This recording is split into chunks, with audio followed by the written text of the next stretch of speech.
प्रदेश का जो सिनेरियो है हमें वो समझना होगा, क्योंकि वर्तमान परिप्रेक्ष्य में अगर हम देखें तो जो हमारा विषय है आस्था भारी या महंगाई, तो महंगाई की जिस तरह से मार पड़ी है जनता के ऊपर, जो खाद्य तेल है वो 50% महंगे हो गए हैं। पेट्रोल और डीजल में सीधे तौर पर एक महीने में 7 रुपए का इजाफा हुआ है। अगर हम बात करें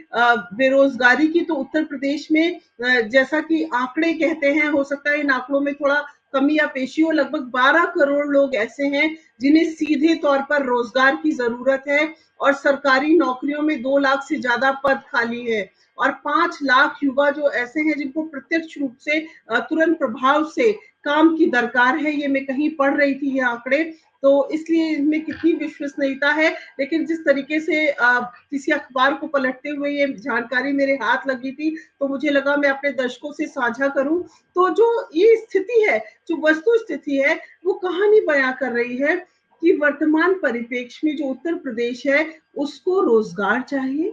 उसको सस्ता खाना चाहिए, उसको ऐसी सड़कें चाहिए जिन पे वो चल सकते हैं। विनीता, जो उत्तर प्रदेश का सबसे व्यस्ततम रूट है, जिसको कहते हैं शेरशाह मार्ग भी कहते हैं, ग्रैंड ट्रंक रोड भी कहते हैं, जो चित्रकूट जो दार्शनिक स्थल है जिसके बारे में कहा जा रहा है कि उसका फेरबदल होगा, यदि आप कानपुर से इलाहाबाद की ओर जा रहे हैं तो रास्ता बीच में इतना खराब है कि सड़क में गड्ढे हैं या गड्ढों में सड़क है, ये अंदाजा लगाना मुश्किल है। वहां के हालात इतने दुरूह हैं कि बिंदकी बांदा रोड जो है, जो मंदिर के लिए चंदा लिया जाता है उसमें भागीदारी तो हो जाती है ना धर्म के लिए।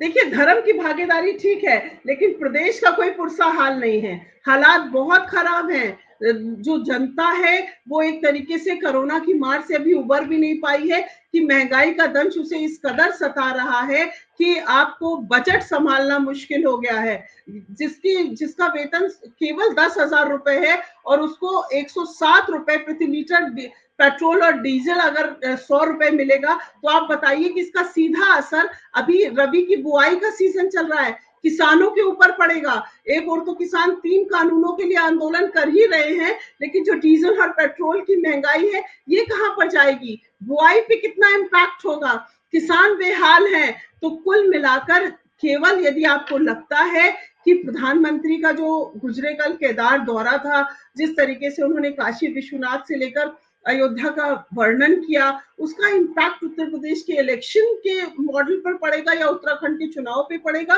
तो यहाँ मैं एक बार जरूर कहना चाहूंगी कि जनता इतनी नादान नहीं है। ये बात और है कि कई मर्तबा हम भ्रम में आ जाते हैं कि शायद ये जी अच्छे या वो जी अच्छे, तो ना तो ये जी अच्छे ना वो जी अच्छे, कुल मिलाकर जनता हर मर्तबा ठगी जाती है। कभी वो धर्म के नाम पर ठगाई होती है, कभी उसको विशुद्ध रूप से ये कहकर ठगा जाता है कि अगर हम सत्ता में आएंगे तो हम आपको फ्री शिप का सेल तो चल ही रहा है, आप देख रहे हैं होड़ मची हुई है सभी पार्टियों में, उत्तर प्रदेश, उत्तराखंड, सब तरफ। तो कुल मिलाकर जो अभी जो मौजूदा दौर है विनीता, उसमें मुद्दे, जो मुद्दों के साथ साथ जो जरूरियात हैं, नैतिकता, वो सब दरकिनार है। अभी हर एक जितने भी, चाहे वो नेता हैं चाहे वो पार्टी है, जो सत्ता में मौजूद हैं, वानगी ये है कि जो सत्ता से बाहर हैं वो वापसी के लिए हाथ पैर मारे, ऐलान करें, घोषणाओं की झड़ी लगाएं, तो समझ में आता है 14 करोड़ लोगों को मार्च तक फ्री शिप मिलने वाली है, जिसमें उनको तेल, आटा, खाना सब कुछ मिलेगा। तो अब ये देखने वाली बात होगी कि जो आने वाले 5 राज्यों का चुनाव है, ये काफी भारत की राजनीति के लिहाज से भी निर्णायक होगा। इन चुनाव में देखना होगा कि जनता जनार्दन बनकर निकलती है या फिर वो फिर से एक बार धर्म, जाति, और जो जिस तरीके से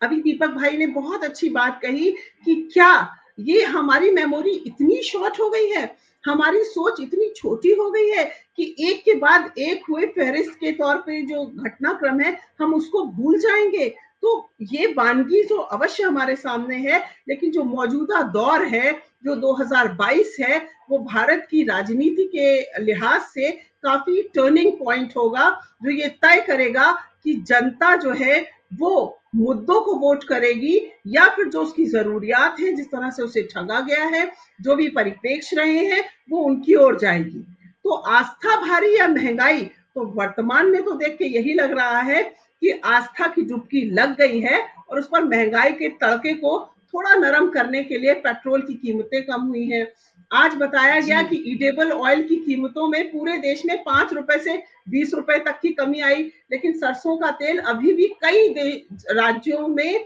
और कई शहरों में 203 रुपए लीटर है। अलीगढ़ जो यहाँ से कुछ दूरी पे है नोएडा से, वहां पर भी 170 रुपए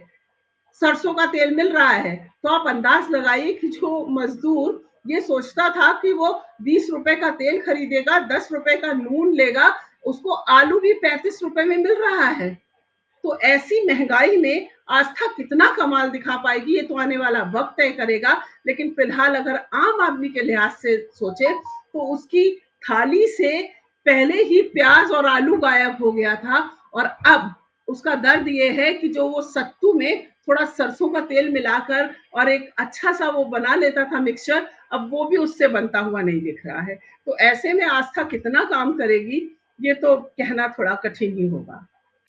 और आप हमसे जुड़े रहने के लिए सब्सक्राइब करें YouTube पर, फॉलो करें Twitter पर और लाइक करें Facebook पर। और ज्यादा जानकारी के लिए आपको टाइप करना होगा सिर्फ न्यूज़ नशा।